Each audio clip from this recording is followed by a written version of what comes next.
سنتے ہیں اردو میں خصوصی اپڈیٹ۔ غیر قانونی طور پر بھارت کے زیر قبضہ جموں کشمیر میں ضلع پونچھ میں ایک حملے میں ایک جونیئر کمشنر افسر JCO سمیت 5 بھارتی فوجی ہلاک ہو گئے۔ بھارتی فوجیوں پر حملہ اس وقت کیا گیا جب وہ ضلع کے علاقے سورن کوٹ میں محاصرے اور تلاشی کی ایک کارروائی میں مصروف تھے۔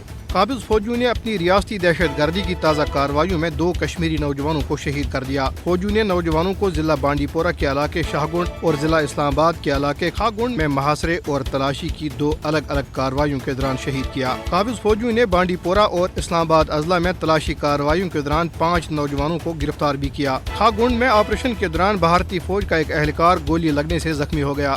کشمیری مسلم خواتین نے عام شہریوں کے قتل کے خلاف سری نگر میں موم بتیاں جلا کر احتجاج کیا۔ خواتین کا ایک گروپ لال چوک سری نگر میں گھنٹہ گھر کے قریب نمودار ہوا اور علاقے میں قتل و غارت پر تشویش کا اظہار کیا۔ خواتین نے کہا کہ سال 2021 میں کشمیر میں ہونے والی 30 شہری ہلاکتوں میں سے 26 مسلمان تھے۔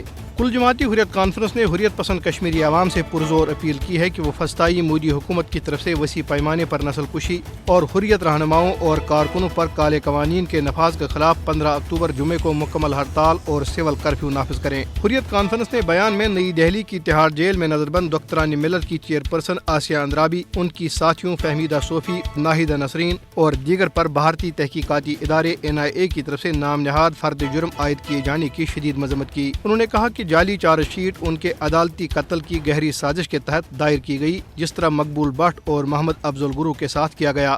ترجمان نے حالیہ شہری ہلاکتوں کے بعد بڑے پیمانے پر گرفتاریوں کی شدید مذمت کی اور کہا کہ 10 لاکھ سے زائد قابض افواج نے مقبوضہ علاقے کی اکثریتی برادری کے خلاف جنگ چھیڑ رکھی ہے، جس سے عوام میں عدم تحفظ کا گہرا احساس پیدا ہوا ہے۔ انہوں نے اپنی اپیل میں کہا کہ موجودہ جنگ جیسی صورتحال میں بھارتی ظلم و بربریت کے خلاف اپنے اندرونی جذبات کے اظہار کے لیے جمعہ 15 اکتوبر 2021 کو مثالی ہڑتال کے سوا کوئی پرامن طریقہ نہیں ہے۔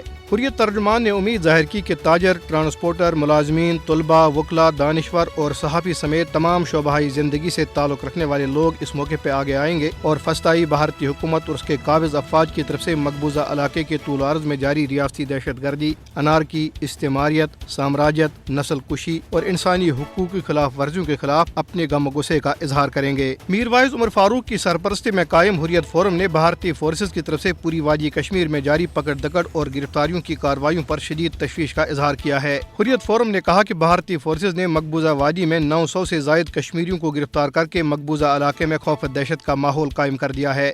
اسلامک پولیٹیکل پارٹی کے چیئرمین محمد یوسف نقاش نے کہا ہے کہ RSS کے سربراہ کے دورے کشمیر کے فوراً بعد اقلیتوں کو نشانہ بنانا جدوجہد آزادی کو بدنام کرنے کے لیے مودی حکومت کی طرف سے تیار کی گئی سوچی سمجھی سازش ہے۔ انہوں نے کہا کہ بڑھتے ہوئے قتل عام کے واقعات، بے گناہ لوگوں کی گرفتاریاں اور بھارتی خفیہ ایجنسیوں کے ہاتھوں اقلیتوں کا قتل ایک بڑے سانحے کا پیش خیمہ لگتا ہے۔